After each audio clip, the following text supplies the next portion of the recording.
Deep in the shadows, I know it's hard to put one foot in front of the other.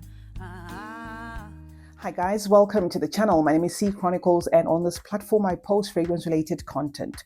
If you're new and you like that style of content, please consider subscribing and joining the family. Now if you're returning, thank you so much for the continued support. This is a video that's going to have some of you looking at me with a side eye. I picked about 5 fragrances in my collection that I absolutely hate. Not that the fragrances are amiss in terms of what they're going for, but the note compositions or whatever they do just doesn't do it for me.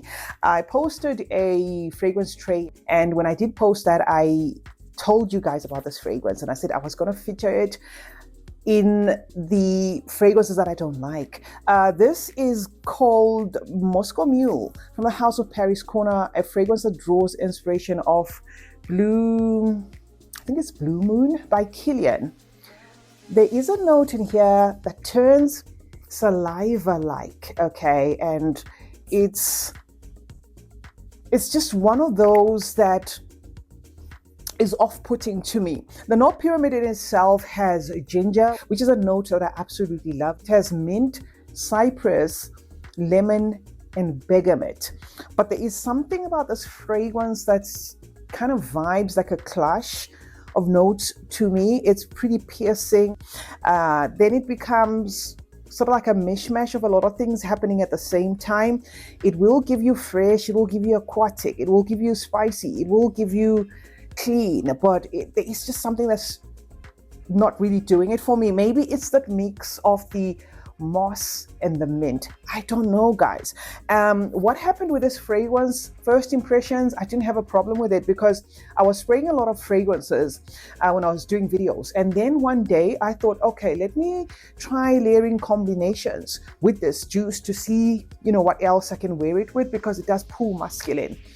Boy, oh boy, this thing was the only one that kept coming out and screaming there, and I just don't like it. But as I said, it is a DNA that is at par with that Kilian that is going for, and it interprets that fragrance well. So maybe you ought to test it if you do not like fragrances that have that nauseating saliva feel to them. Maybe you need to test this.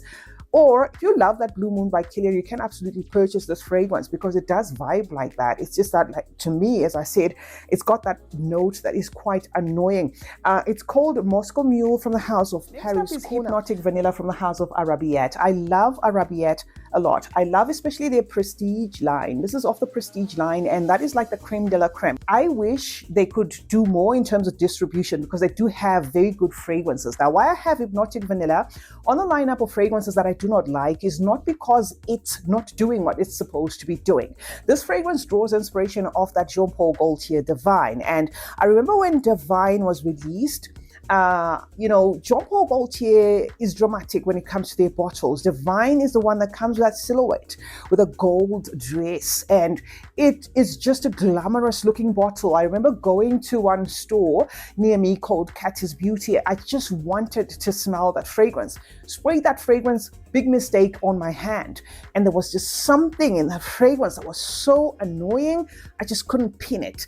And when I got my PR from Arabiette, I was kind of getting the same thing here, and I was wondering, is this a clone of Divine? And indeed it is, and it's at par. It has a ylang here that is so heady. Ylang is generally a note I don't have a problem with, but sometimes when it's done in a pushy way, it can be overbearing. That ylang is working with a watermelon, it's working with a lily. Ylang is also working with a jasmine and patchouli, and it becomes so much of a heady fragrance. It just kind of is here. Something about it is salty and off. I think it's how the note proportions are, and as I said, this is at par. So this is exactly what I would say about the real thing, guys. So I absolutely do not care for this, but I can see how somebody can like this. In fact, I know my sister might like this, but I wouldn't want to give her, because most of the time we're together and I wouldn't want to be smelling wafts of this while I'm with her, because there is certainly something that's quite upsetting in this fragrance, a little bit nauseating there. That is what I get. It's a nice fragrance, but it's a pass for me. It's Hypnotic Vanilla from the House of Arabiat, drawing inspiration off that Jean Paul Gaultier Divine. Raw Human from the House of Lattafa, one of my biggest regrets yet, because, you know, when Lattafa released their second Lattafa Pride, I think the second or the third, I just couldn't wait to get my hands on it, because the Lattafa Pride fragrances from the House of Lattafa are the creme de la creme. I paid a pretty penny for this fragrance. I think I paid $80 or something. I bought it off Dubai Perfume Cafe. If it's not 80, I probably paid 100, because I just wanted it in my collection. Raw Human, guys, is a fragrance that is comprised of leather and some fruits. It has apricot, it has plum, and it has pink pepper, but it's just one of those fragrances that fails to thrive. The leather mixing with the apricot, the plum, and the osmanthus becomes then like I don't know, like it's playing too safe. It does have an element of woodiness in it and that leather, but I don't know, it just does nothing for me. I wouldn't miss it if it was not in my collection anymore, basically. So yes, it looks like a giant in terms of presentation, in terms of, you know, just this masked person, but it doesn't really give, or at least what I was expecting it to do, it's not. It vibes almost in the same vein as Ombre Leather by Tom Ford, but lacks in the depth that that fragrance has. So I don't care much for Raw Human from the House of Lattafa. And then we have Hayam. Guys, the dent doesn't lie. This is also off the House of Lattafa, and another regret, because this was off the Niche Emirati collection. Lattafa did send me the Niche Emirati collection in PR, but I had already gotten my hands on a few, because these fragrances, you know, are heavyweights. These fragrances are well crafted. These fragrances have an oil concentration to die for. These last a long time, and if I'm to bring this closer to you, you'll see that it does look quite oily there. Now what Hayam does is it's a combination of marine notes and salt, and then you add the oak moss in the mix there. Now the oak moss mixing with the marine note makes it feel as though you're smelling, you know, say you went to a bed of water, but not necessarily, you know, the water that's been running. You get to the part where the water is stagnant with like the green shrubs and stuff. That is what this fragrance immediately transports my senses to. It's green, and the saltiness doesn't help. And then it has that saliva like a cord, and unfortunately I do not like it. But this is not one that I would want to give away, because it's off the Niche Emirati collection, so I'd like to just keep it for keepsake in my collection. But I don't like it. It has Divana, it has the ambergris, it has the sandalwood.